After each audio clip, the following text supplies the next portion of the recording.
Bayern Munich are in talks to sign Arsenal's probably most well-known young talent. And probably the best as well, if we're being honest. Look, we got a good young academy, and teams are always being linked with them. But this link to Bayern Munich with this young player is actually legit. Like, this guy's head has been turned. We're also going to be talking about Benjamin Sesko. Quick word on the Euros, and I've got a couple of questions from you guys and thoughts that I need to get everyone else's opinions on because they are out there. Before we get into it though, just very quickly, please do me the favour, give me a thumbs up on this video. So look, the first place I wanted to start is Chido Obi Martin. We've heard links in the last few days. Bayern Munich are seriously interested in signing the striker. Very, very young player. We've seen him in the media countless times in the past, 6 months, scoring 10 goals against Liverpool. You know, he scored something like 32 goals in 6-7 games. So this is definitely a player who's turned the heads of some of the biggest clubs in Europe. Bayern Munich want to sign him. He's at an age where Arsenal can't actually offer him a pro contract. So Bayern Munich have looked at it and said, well, we can offer you a pro contract. And I can tell you, I've heard from people within the club, his head has been turned. It's legit. Like I said, that you always get players being linked with other clubs. And you're always like, yeah, well, they're not going to sign. I can tell you, Chido Obi Martin is interested in joining Bayern Munich. His head has been turned. And it's not difficult to understand why. Like I said, he's on minimal money with Arsenal right now. But Bayern Munich are in a position where they can say, listen, you come out, we can give you 20 grand a week. And when you go from earning nothing, essentially, to earning 20 grand a week, it's hard for your head to not be turned. And that's where the job of Mikel Arteta, Edu, comes into it and try and convince this player and say, look, we can't give you the big money yet, but listen what's coming down the road. We can offer you this down the road when we give you your pro contract. Look, the news originally was he's definitely going to Bayern Munich. Since then, I think there's kind of a stumbling block, or maybe Chido Obi Martin's had a conversation with Arteta and Edu, and he's not made his mind up yet. In all honesty, apparently he's not made his mind up. So Arsenal need to keep this player. This is a player for the future. Like I said, he's probably our most well-known youngster in terms of our academy players.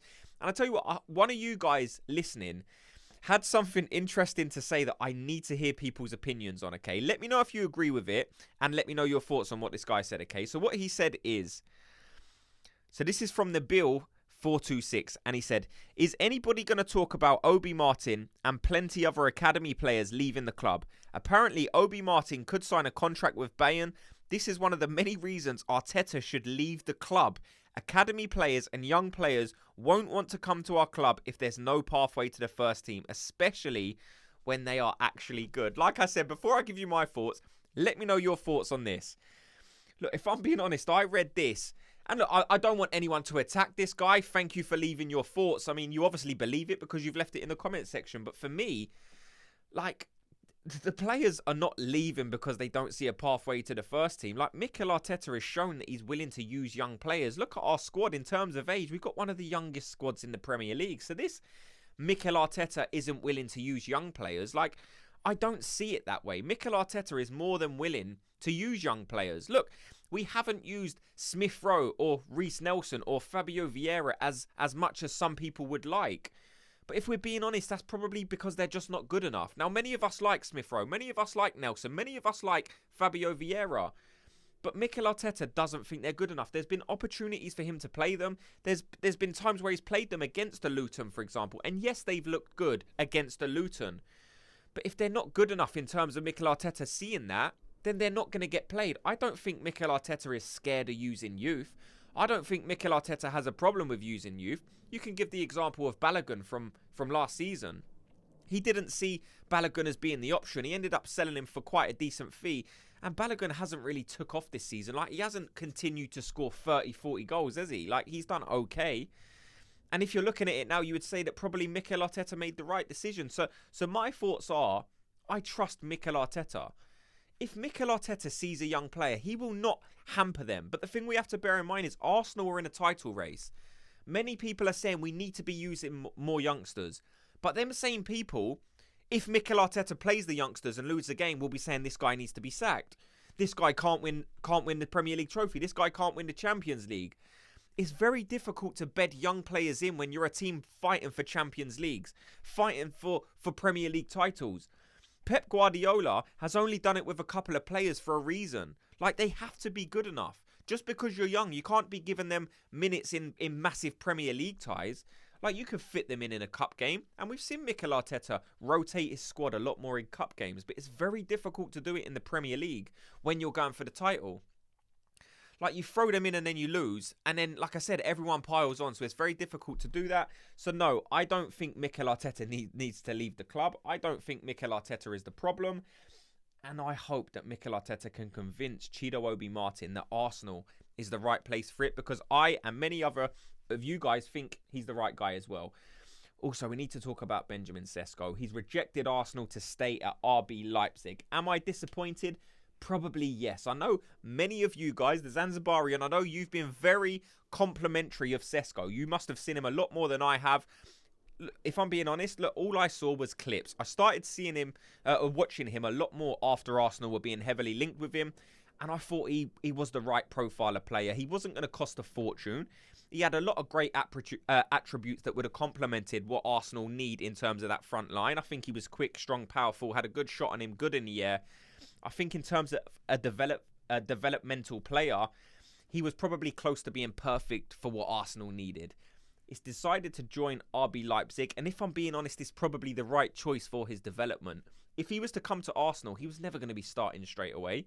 He was always going to be second fiddle behind Havertz until there was an opportunity where maybe Havertz dropped off a bit, and then you bed Sesko in, or maybe you give him an opportunity. He probably would have only played cup games. But look, it's not happening. He's decided to renew his contract with RB Leipzig, and he's got a gentleman's agreement that if the right offer comes in the future, that RB Leipzig will accept it. Listen, we've heard horror stories before. We've heard scenarios where Harry Kane's got a gentleman's agreement with Daniel Levy, and then it ends up being a nightmare, has to hand in a transfer request. So, will Sesko live to regret this? I guess only time will tell. I would have liked the player, but now we have to turn our focus to different options. Will Arsenal, Edu, Mikel Arteta still try and sign the striker in the summer? Let me know your thoughts on it. Do you think because we can't get Sesko that we just need to jump onto the next guy, whoever's available? Because who will be available? If I'm looking at targets and I'm saying who's a viable option or who are targets that I would actually go for, there's probably 3 or 4 names that I would be looking at. Alexander Isak is right at the top of my Christmas list. If we could get Isak, then go and do it. It's going to cost an arm and a leg. Newcastle are not going to let him go cheaply, and neither should they because he's a brilliant player. After that, you're probably going to be looking at a Gyokeres. Again, many of you guys and me are excited by Gyokeres. He's had an unbelievable season. He was only playing in the Championship last year. Had fairly good numbers there. I think he still scored over 20 goals. Gone away to Portugal, and he's absolutely set Europe on fire. Unbelievable number 9. Very, very good, powerful, strong. So that could be an option that Arsenal look at and say maybe he offers us a different dimension. After that, I think it's slim pickings, if I'm being honest. This isn't the best market to operate in terms of going out there and getting a striker. You got some good strikers. Ollie Watkins, would I take him? No, but I appreciate he's a good player. Dominic Solanke, would I take him? No, but I can appreciate he's a good player. If there's any other strikers that I'm looking at and saying, right, I would be comfortable with him coming to Arsenal, it would probably be Dusan Vlahovic. I've at times said I don't think Vlahovic is the right guy. But like I said, you have to look at the market and see what else is out there. And there's not an awful lot of number 9 talent out there from what I can see. If there is someone that I'm forgetting, let me know in the comment section. But also, let me know who you would go for. I've also got a couple of your guys' thoughts on this that I wanted to get your guys' opinions on, okay? So the first one was from Cabello Kakana. Yes, that pronunciation was terrible, I'm sure. But what he said was, what do y'all think about signing Brahim Diaz from Madrid? He can be a backup for Saka. Not just that, he can play left wing and in that number 10 role. He is that X factor that we are missing. Let me know your thoughts on that. Brahim Diaz, would I take him? Again, if he's going to be happy sitting behind Bukayo Saka and being a rotational player, I could probably look at him and see maybe a Trossard option on that right-hand side. We saw Trossard kind of happy to sit back and allow Martinelli to be the first choice left winger. But when called upon, it was a solid option. And I think Brahim Diaz could actually be a similar kind of option to that. So if Arsenal can get that deal done for a fair amount of money, you know, if you can get him for 20, 30 million pound, I wouldn't break the bank for this guy, if I'm being honest. I'm not sure what kind of fee we would have to be looking at to pay. But if you can get him for a fairly cheap price, then I would think that's an okay backup option. Let me know your thoughts on that. Let me know if you kind of see that situation differently. But what the second guy said is, it's from Kitbag4237, and he's talking about the Euros and England, and he said, I hope they drop Saka. He could do with a rest for Arsenal. Now, this is a difficult one for me because, of course, I want Saka to be rested just as much as you guys going into next season. But at the same time, I obviously want England to win the Euros. Massive Arsenal supporter, massive England supporter. I can't wait to watch the Euros. Kicks off tomorrow night between Scotland and Germany. Do I want Saka to be rested?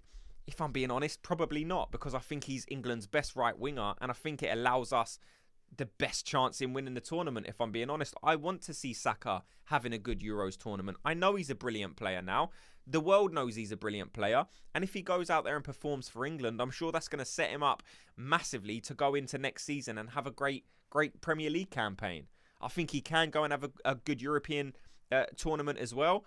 And I expect him to go and do that. You know, there's things out there about Saka might miss the first game or two because maybe he's struggling with an injury. We've seen him in recent days join the England squad in terms of training. So will it be a concern in terms of injury? Maybe. You know, we've had this problem a few times this season with Bukayo Saka. You know, he hasn't always been into every training sessions, or there's always been rumours saying, oh, Saka's carrying a knock. He seems to always be carrying a knock because that's just what kind of player he is. Like, he's always getting kicked. In terms of getting kicked, he's probably kicked about more than any player in the Premier League. He draws fouls. You know, defenders are always having to tackle him hard. They're always going to have to gang up on him. There's always two people on him, so he's always getting kicked left, right and centre. So he's always going to be carrying something. I think he's going to be absolutely fine. I hope he has a good tournament, but then I hope he has a good amount of rest so that can be the catalyst going into next season. Let me know your thoughts. Oh, before we get into it, actually, before we end the show, I want to hear who do you think is going to win the Euros? Like I said, this is an Arsenal channel, but the Euros are coming up, and that's going to be dominating most of the headlines in the next few weeks. Who are your guys' favourites for the Euros? If you had to pick one team that you think's going to win, let me know who it is. I'm going to let you know in tomorrow's video, but I want to hear your thoughts on who you think's going to win the Euros. Thanks so much to everyone for watching and listening. And before you go, like I said, just do me the favour, hit like on this video. Just like it and subscribe, and I'll speak to you all in tomorrow's video. Gooners, have a good day.